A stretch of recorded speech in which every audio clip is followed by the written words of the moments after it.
விக்கிரவாண்டி பிரச்சார பொதுக்கூட்டத்தில் பேசிய நாம் தமிழர் கட்சி ஒருங்கிணைப்பாளர் சீமான், கள்ளசாராயம் குடித்து உயிரிழந்தவர்களுக்கான நிவாரண நிதி என்று சொல்லக்கூடாது எனவும், இது கலைஞர் நூற்றாண்டு இளம் விதவைகள் மேம்பாட்டு திட்டம் என கூற வேண்டும் என கலாய்த்து பேசியுள்ளார். ஒருத்தர் சொல்றான், சரக்கு குடிச்சிட்டு காலிப்பாட்டில் கொடுத்தா 10 ரூபா, பாடியை கொடுத்தா 10 லட்சங்கிறான். இதுதான் இந்த ஆட்சியினுடைய.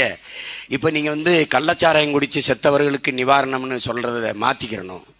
கலைஞரின் நூற்றாண்டுக்கான இளம் விதவை பெண்களின் மேம்பாட்டு திட்டம், இளம் விதவை பெண்களுக்கான மேம்பாட்டு திட்டம்னு சொல்லுங்க. இனிமேல் அப்படி சொல்லுங்க. கள்ளச்சாராயம் கலைஞரின் நூற்றாண்டு, அதற்காக இளம் விதவை பெண்களுக்கான மேம்பாட்டு திட்டம். அந்த திட்டத்தின் தலைவர் யார் என்றால் திராவிட மாடலின் நாயகன் ஐயா ஸ்டாலின் அவர்கள். இங்கே நம்ம அருமை தம்பி முன்னாள் ராணுவ வீரர்களுக்கு என்ற அரசியல் அமைப்பு வைத்திருக்கிற தம்பி முனைவர் சுரேஷ் பாபு அவர்கள் கூட சொன்னாங்க, அண்ணே ரேசன் அரிசி போடுறாங்க அப்படின்னு. அறிவார்ந்த என் தம்பி தங்கிட்ட கேட்கறதுக்கு என்கிட்ட கேள்வி இருக்குது, நான் அதை சொல்லணும்னு நினைக்கிறேன்.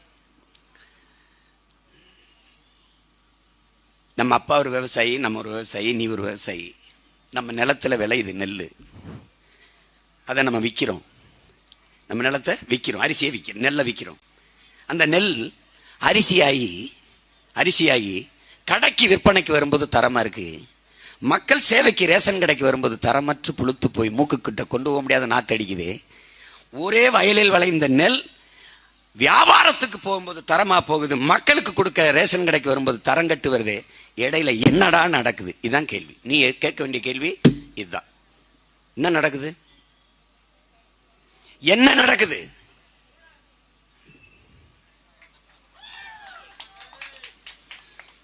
இவர்கள் ரேஷன் அரிசி சாப்பிடுவார்களா? சாப்பிட மாட்டார்கள். ஆனால் தமிழ்நாட்டில் ஒரே ஒரு முதலமைச்சர் ரேஷன் அரிசி சாப்பிட்டான் என்றால் அது நம் தாத்தா பெருந்தலைவர் காமராஜர் அவர்கள் மட்டும்தான். செய்திகளை உள்ளது உள்ளபடி தெரிந்து கொள்ள ரெஃப்ளெக்ட் நியூஸை சப்ஸ்கிரைப் பண்ணுங்க.